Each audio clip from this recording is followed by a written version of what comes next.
Alustasin jalgpalli mängimist lasteaiast ja mängisin siis 12 aastat. Mul on siis 3 väravahtide gruppi.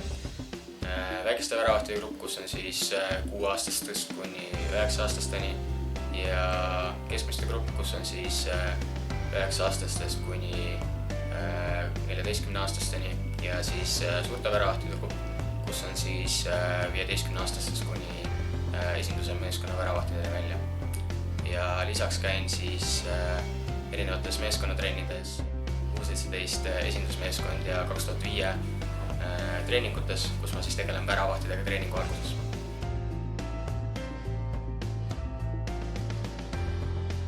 Valisin treeneri ameti seoses oma vigastustega enda karjääris ja siis hakkasin tegema siis mängija ameti asemel siis treeneritööd. Ma olen suhteliselt paljunutlik treener ja minu arust 3 kõige tähtsamat asja on motivatsioon, distsipliin ja töö. Motivatsioon kui selline on tähtis selleks, et mängija oleks valmis pingutama. Distsipliin on vajalik jällegi selleks, et trennid oleksid eesmärgipärased ja töö on siis kõige vajalikum asi selleks, et mängija saaks paremaks. Jõuda kaugele tippjalgpallis. Ei tea veel, kas see teostub Eestis või välismaal, aga töötan selle nimel, et siiski jõuda kõrgele tasemele.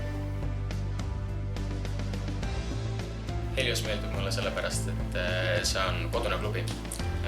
Oled siin kaua olnud nii mängijana kui ka treenerina ning siin ma tunnen ennast kõige paremini.